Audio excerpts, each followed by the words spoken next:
right now with the shortage with just inventory and inflation, it's like just be a human being that cares and pick up the phone and call your database and just ask, how's it going? Like, how are you doing? And I think we take for granted that, there's a lot of people out there who are on fixed income. So their income's not going up, but their expenses have increased.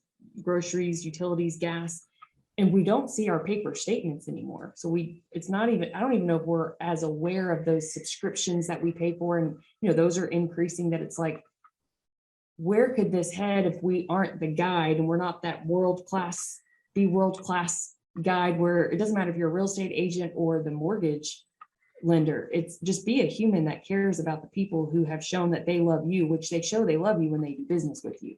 So how are you being intentional of reaching back out? Maybe it's even hosting, one to many webinar that maybe you find a trend in these next 30 days when you're intentionally trying to do either a TCA or CMA a day, that maybe you find a trend that it's, child psychology or something with, kids and nutrition. There could be a theme that you hear from parents that, or the families you serve, that are the most frequent challenges that are going on in the household. Again, it may not always be financial, but then how do you be the solutionist and say, okay, if these are the trends of my database, these are their current felt pains, how could I help them?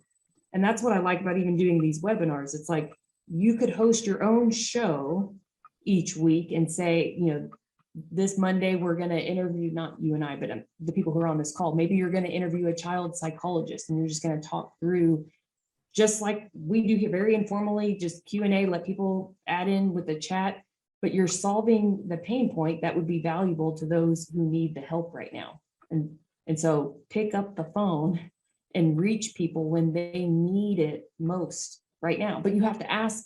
That's the other thing that was a takeaway, was what we think is value. Is it really value, or is it just perceived value? And how do you know unless you ask?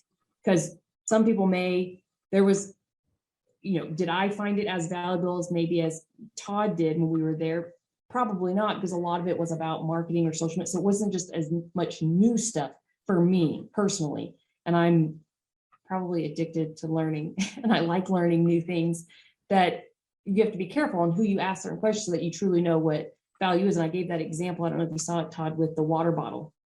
I know you and I had talked about it when we were in the casino, where it's like, what is really value? Because that one water bottle is like 25 cents at Costco, $1.50 at, vending machine at a grocery store. But in my hotel, ironically, it was cheaper. That same bottle of water would be $5. But when it's in the lobby in the casino area, when you really need water, whether you're dehydrated from drinking too much or inhaling smoke or whatever, it was $10 a bottle for the same, and people would buy it because at that time, and that's part of framing and context and how people make decisions. It's interesting to me that sometimes we lead with what we think is value, but we don't take the time to stop and ask, nor do we frame it, which is a big part of Amplify, is knowing how to frame things.